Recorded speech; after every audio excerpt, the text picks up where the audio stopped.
Basically मला जंगलाचं, निसर्गाचं आणि माणसाचं नातं जे आहे ते उलगडून दाखवायचं होतं प्रायोगिक पद्धतीने. आपल्या पश्चिमी घाटांमध्ये ज्या आदिवासी जमाती आहेत त्यांच्या जंगलाविषयीच्या ज्या संकल्पना आहेत ते ज्या कोएक्झिस्टन्समध्ये जंगलाशी जगतात, ते मला प्रायोगिकतेने सिनेमातनं ते मला उलगडून दाखवायचं होतं. हा त्याच्यातला हेतू होता.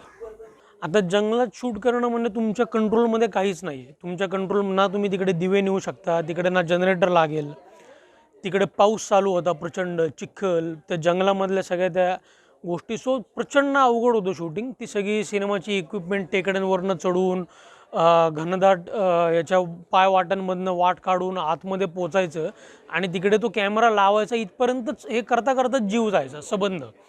सो त्याच्यातनं हा सिनेमा आम्ही तयार केला. आम्ही शेवटी एका पॉईंटला ठरवलं की नाही, आम्ही लाईट नाही नेत, काहीच नेत नाही. आम्ही एक थर्मोकॉलचा छोटा रिफ्लेक्टर नेतो फक्त आम्ही, बस. सो तेवढं आम्ही घेऊन गेलो आणि एक कॅमेरामन आणि मी, संपलं. हे घेऊन आम्ही तो चित्रपट तयार केलेला एवढ्या कमी बजेटमध्ये.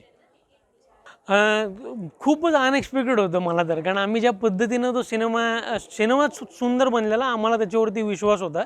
पण एवढा मोठा प्लॅटफॉर्म मिळेल असं वाटलं नव्हतं. कारण इफीमध्ये येणं त्या 20 शॉर्ट फिल्म्समधली एकमेव मराठी फिल्म आहे शॉर्ट कॅटेगरीमधली.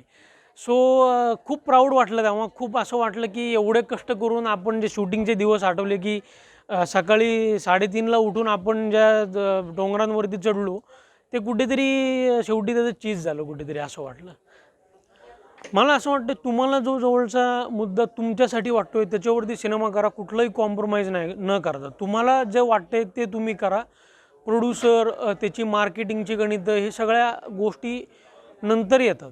पण पहिला तुमचा कॉन्टेंट जो आहे तो सगळ्यात महत्त्वाचा. तो तुमच्याकडे उत्कृष्ट असेल तर तुमचा सिनेमा चांगला बनेल. खूप चांगला प्रश्न विचारला तुम्ही. काय डिरेक्टली OTT प्लॅटफॉर्मवरती येण्याचा एक गैरफायदा असा असतो की त्या OTT प्लॅटफॉर्मच्या प्रचंड क्राऊडमध्ये तुम्ही हारून जाता. इतकी टायटल्स येत असतात तिकडे रोज की लोक तुमचं बघतील कशावरनं. त्याच्यामुळे ही अशी फिल्म फेस्टिवल्स खूप महत्त्वाची आहेत, ज्याच्यातनं तुम्हाला तुमचं एक प्रोफाईल बनतं तुमच्या फिल्मचं. लोकांचं की यार एक्साइटमेंट राहते की यार हा नवीन डिरेक्टर आहे, ज्याची फिल्म या 4 ठिकाणी स्क्रीन झालेली आहे.